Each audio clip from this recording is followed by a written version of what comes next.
Hi, this is Joseph Fink. You might know me from the podcast Welcome to Night Vale, or from being my next door neighbor. If so, hello Shannon, hope things are going well. We have two huge things to talk about. The first is that we are right now crowdfunding the Night Vale tabletop role-playing game. We blew right past our initial goal and have been hitting stretch goal after stretch goal. It is so gratifying, I cannot even say, but there are still so many secret stretch goals to get to and bonuses that you can only receive by joining this crowdfunding campaign before it ends on October 31st. So click the link in the show notes to do that.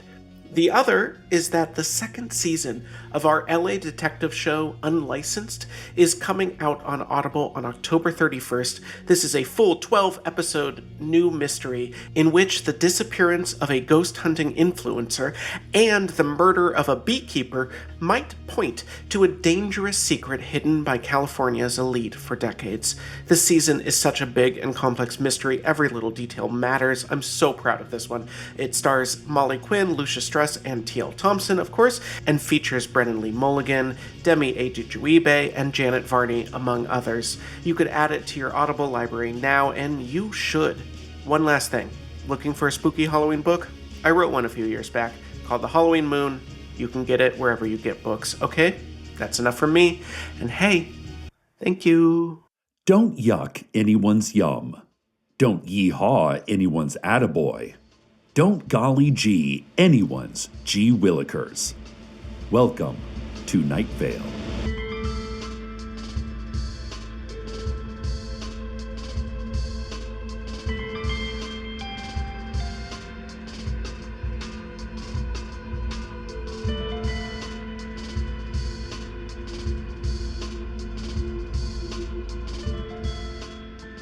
Harrison Kip, archaeology professor at the Night Vale Community College and head, arbiter of the local ritual mound, is in the studio with me today. It seems today is the Feast of the Rattlings, which is a celebration held by his, place of worship. I don't really know much about his religion. He'll be by soon, but first, today's headlines. Local entrepreneur Ryan LaFleur has announced that his ride-sharing app, Detour, has been purchased in a private deal by an unnamed tech firm. Detour stood out in its field by having its cars driven by ghosts, which was a unique experience and really lowered costs, as ghosts can legally be paid under minimum wage due to a loophole in labor law that the dead Local 469 has been working for years to fix. Of course, there were downsides to the business, as it had to shut down all operations recently due to several deaths from vengeful ghosts and phantoms. But now Ryan LaFleur has come out on top, with a reported billion-dollar purchase, instantly making him the second richest person in town, behind the angel investor Marcus Erica Vanston. Ryan's mother, Madeline LaFleur, reportedly said, "Oh great, now he's going to get a big head." An indication of a family dynamic that I frankly don't love. Little information has been released about the future of Detour and the identity of the company that purchased it, but I will let you know as soon as I hear anything, as always. In other news, a spaceship crashed out in the wastelands, spewing forth spindly creatures of impossible size and description. So, if you lost a spaceship recently, please do go collect it. It's made a real mess. Finally, the John Peters Imaginary Corn Maze Experience has been shut down due to selling snow cones to underage teens. The sheriff issued a statement saying, "We take responsible vending seriously in this town." And while John Peters, the farmer, he's a well-liked citizen, but we witnessed him giving a cherry snow cone to a child as young as 15, and we cannot let that kind of disregard for controlled substances slide. John Peters denied serving underage customers, saying, "Well, dang it, you can't expect me to check the ID of every so-and-so asking for a blue raspberry freezy treat. That's just un-American." Anyone who has already bought tickets for the corn maze will be refunded within 8 to 15 years. And now let's get to today's special guest. Welcome, Harrison Kip. Howdy, Cecil. Wow, your radio studio looks mighty fine today. Well, thank you for noticing. I did my annual spring clean recently. I got a little busy, so it's not quite spring anymore, but what I figure is close enough. I couldn't agree more. I'm currently trying to agree more, and it's just not working. Yep, this is the maximum amount I can agree. Well, I've got a special surprise for your listeners today.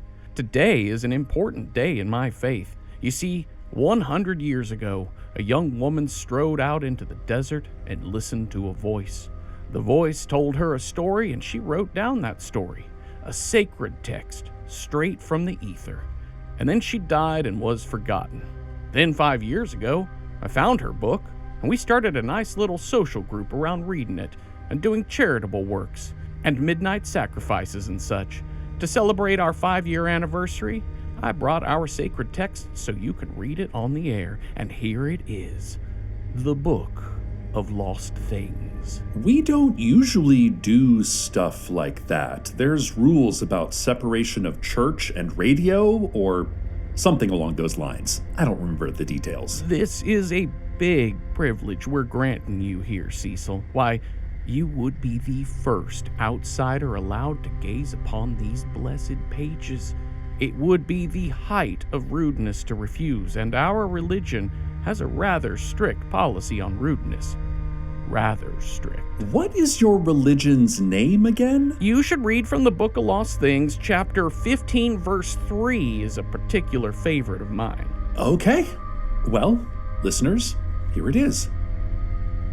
And lo, did the shepherd gaze at the sheep and think, wait, are those sheep? Because the sheep looked different than they had the night before, and didn't exactly look like what the shepherd thought sheep looked like. But then the shepherd had never really thought about what sheep looked like, had never cataloged them visually, had only accepted them as a static part of life, and the shepherd could see now that this had perhaps been a matter of overconfidence on his part. And he began to grow worried about what else he had incorrectly always assumed was a matter of common sense. While he worried over this, the things that were not sheep crept ever closer, and soon he was devoured whole. Thus is it always to those who overthink. This has been a reading from the Book of Lost Things. Amen. And may you forever have items in your life that you can't quite find. Hallelujah. Interesting. Well, Harrison, I have the rest of the show to get to. Fine with me. I'll be right here. Oh. Okay. And now for today's horoscopes. Aquarius, you will meet a beautiful woman. She will be the bank teller when you're depositing your check. She's at work. Just be professional about your interaction and get on with your day, please. Aries, I see a lot of adventures in your future. Running, jumping, fleeing, scrambling, hiding. So many different fun activities. Cancer, you know how they say you should floss the teeth you want to keep? Well, please note that the adage does say want to keep and not will keep. Sorry. Capricorn, the answer to your next 5 questions are no, yes, shellfish, who's asking, and herald. Just saving you some time here. Gemini, listen up, look down, feel side to side, taste forward, smell backwards. Leo, I don't mean to be rude, but your horoscope is bumming me out, and it would be great for everyone if you had a more fun and cheerful life. Have some consideration. Pisces, there are 2 wolves inside of you. This is not a metaphor. You require urgent medical care. Sagittarius, hey, I don't have anything for you today, but the stars do want you to tell your friend Darius that they think he's cute, and is he seeing anyone right now? No pressure. Scorpio, you're a good husband and a great brother-in-law, even if you've seemed a little stressed at work lately. They don't appreciate you enough there. Taurus, you've been trapped in this town for years now, living out events that you yourself are dreaming up. Bummer. And finally, Virgo. It's a stick figure drawing of someone chewing their own leg off. That could mean anything, though. This has been the horoscopes. Those were great.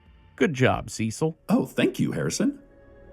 Next, we have an important announcement from the Night Vale Medical Board.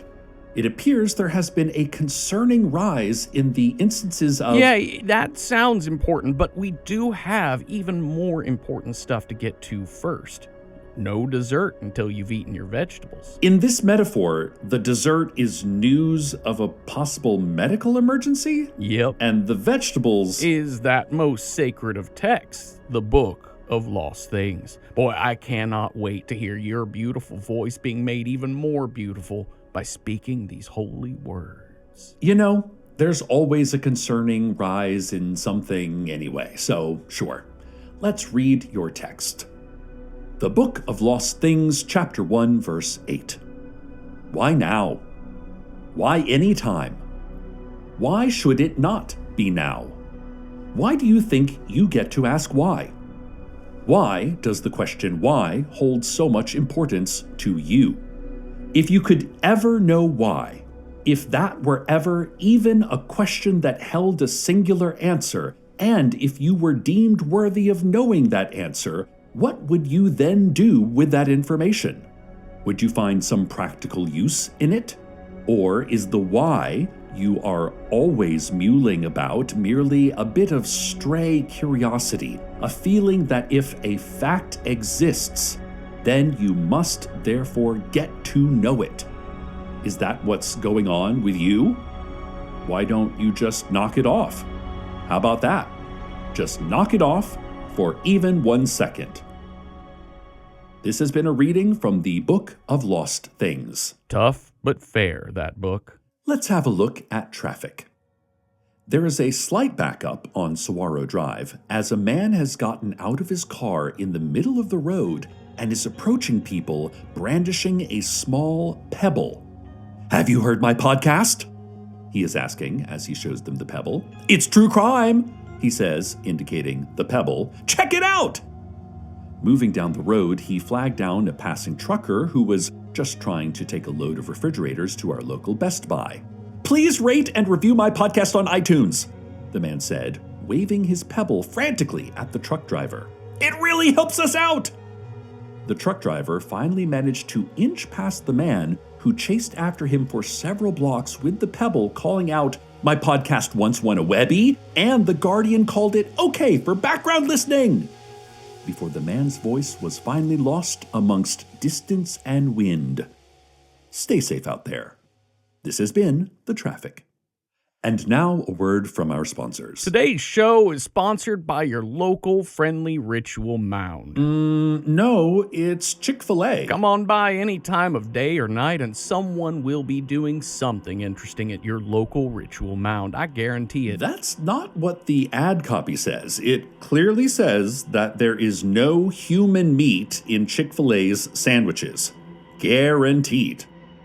Although that guarantee does not apply retroactively. Legally, we do have to emphasize that. Your local ritual mound is more than a place of worship. Sure, it's that too, but it's also a place of friendship and love and blood sport. Sweet teas are now half the price and a quarter of the size? Your local friendly ritual mound. Chick-fil-A. Blood for the blood god. Oh, weird. That was the slogan for Chick-fil-A too.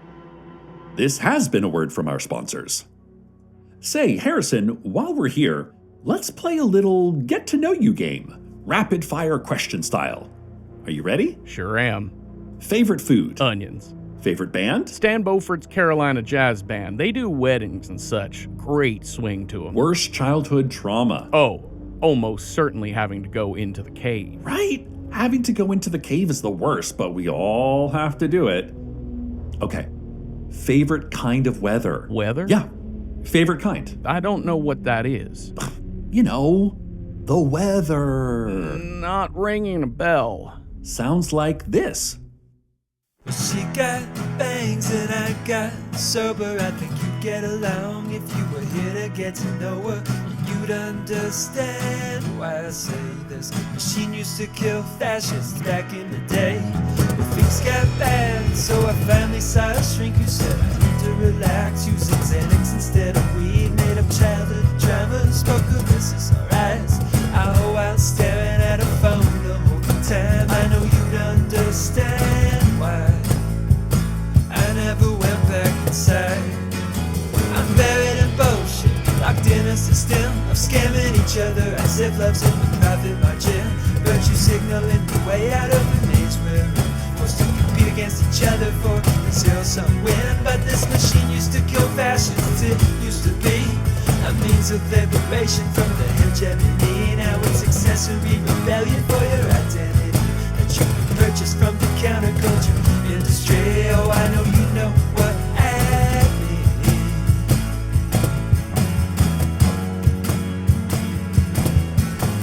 So it's all work hard, play hard until we're done. It seems to work for everyone just fine. But if there's no higher purpose I'm working towards, then what have I been doing this whole time? You would understand why I see the signs of the end. And I knew about me complex coming in. Yeah, then the pain will stop when you give in. But the marquee outside the church says, don't give up while the miracle's unraveling.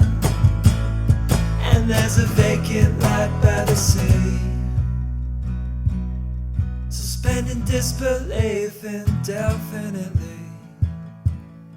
It shrugs at me in solidarity. She cut the bangs and I cut a record and I wrote to your mouth.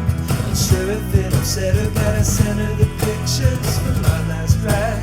I still can't get anyone to tell me how you died, but I understand why.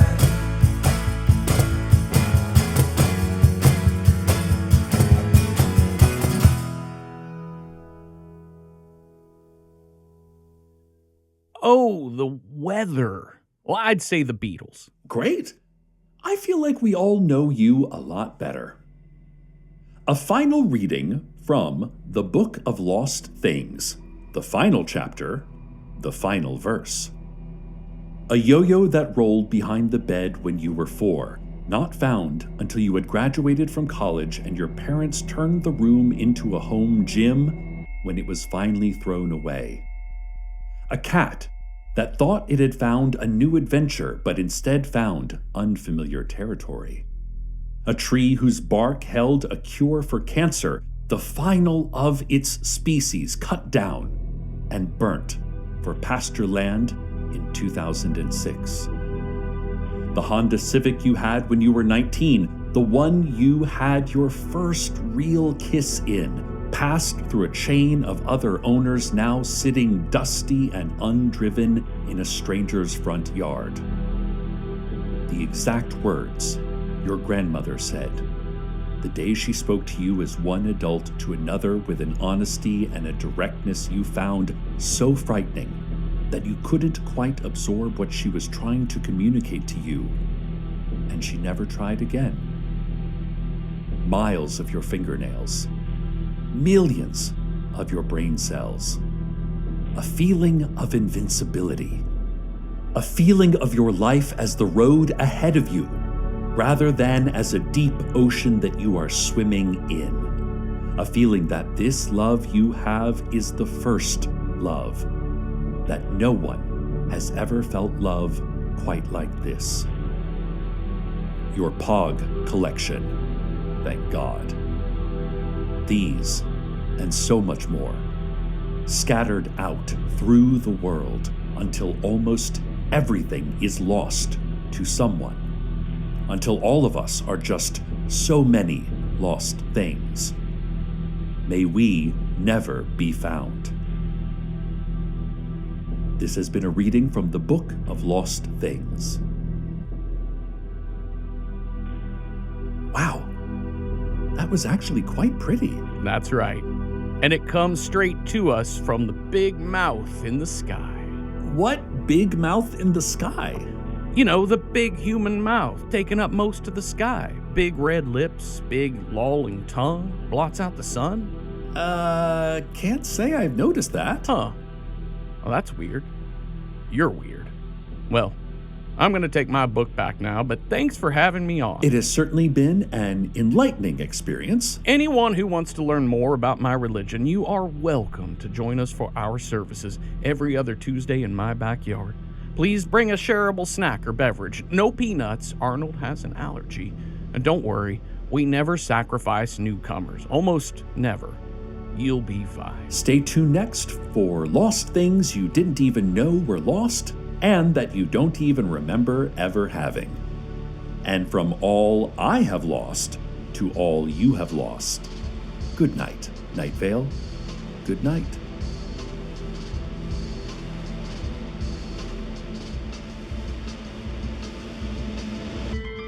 Welcome to Night Vale is a production of Night Vale Presents. It is written by Joseph Fink, Jeffrey Cranor, and Brie Williams, and produced by Disparition.